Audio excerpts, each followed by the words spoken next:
আইমান দুইটা কমেন্ট করছেন যে আপু আমার স্বামী পরক্রিয়া করে সে আমাকে মারধরও করে, আমাকে আমার বাবার বাড়িতে ফেলে রেখেছে, আমাকে আমার সন্তানের ভরণ পোষণের খরচ দেয় না, ডিভোর্সও দেয় না, সে আমায় রেখে পরক্রিয়া করে। আচ্ছা, সেকেন্ড কমেন্ট হইতেছে যে এখন আমি কি করতে পারি আপু? সে আমাকে বলে মামলা করলে করতাম, সে আমার ছেলের ভরণ পোষণের খরচ দিবে না, আমি কি করব আপু বলেন প্লিজ। শোনেন, মামলা করার আগে নির্যাতনকারী পুরুষরা এগুলোই বলে থাকে মেয়েদের যে তুই মামলা করে কিচ্ছু করতে পারবি না, যা তুই যা মামলা কর, দেখ আমি তোরে কি করি। এগুলা এগুলা এগুলা এগুলা মেয়ে যারাই নির্যাতন করে বলে তারাই নির্যাতন করে, মারে, আর এই কথা বলে যে তুই মামলা করে আমার কিচ্ছু করতে পারবি না। আবার মামলা করেন দেখবেন এই সমস্ত পুরুষই তাড়াতাড়ি ভয় পায়, চুপসায় যায় তাড়াতাড়ি। তারা এই যে বাচ্চা জন্ম দিয়ে কর্ম করবে না, তাই না? বাচ্চা বাচ্চা তার আর অন্যজন ভরণ পোষণ দিবে। বউ বাচ্চা বিয়ে করে ফেলে আল্লাহর নামে ফালায় রাখে, তাদের খরচ দেয় না, ভরণ পোষণ দেয় না, এই হলো অবস্থা। যাই হোক, আপনি বসে থাকেন না, আপনি আদালতে যান, দেখবেন সব ঠিক হয়ে যাবে। সংসারও করবে সুস্থভাবে, বাচ্চার ভরণ পোষণও দিবে, আপনাকেও চালাবে।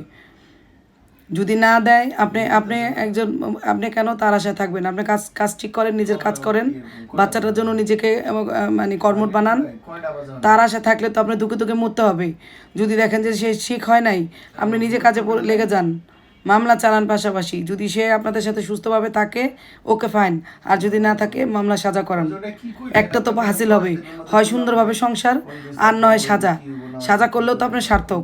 নিজে কাজ করেন, মামলা চালান, ছেলেকে চালান, বাস।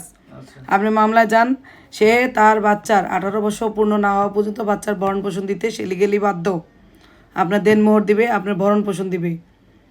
আপনি আদালতে যান, মামলা করেন, সব ঠিক হয়ে যাবে। আর যদি দেখেন সবার সাথে কথা বলেন মামলা করার আগে একটু পারিবারিকভাবে বসেন। গার্জিয়ানদের বিভিন্ন ওয়ার্ড লেভেলের যে গার্জিয়ান আছে, আপনার হাজব্যান্ডের যে মুরব্বী আছে, যাদের সে মানে, আপনার ফ্যামিলির যে মুরব্বী আছে, তাদের নিয়ে এগুলো বলেন যে যদি এগুলা সে যদি উল্টাপাল্টা করে তখন তো আমরা এমনি আইনের আশ্রয় নিব। যদিও সে আইন ভয় পায় না, যেহেতু ভয় পায় না, তাকে একটু ভয় পাওয়ানো উচিত। তাকে বলেন যে যদি গার্জিয়ান দিয়ে আগে বলান, একটু সাবধান করেন, কারণ পরবর্তীতে বলবে যে আমরা মুরব্বী ছিলাম, আমাদের কেন বিচার দেন নাই। এভাবে মুরব্বী নিয়ে আপনারা বসেন, দেখেন এটা সুস্থ সমাধান হয় কি না। যদি না হয় তখন আর কিছু করার নাই, আপনি আইনের আশ্রয় নেন, সব ঠিক হয়ে যাবে। ধন্যবাদ।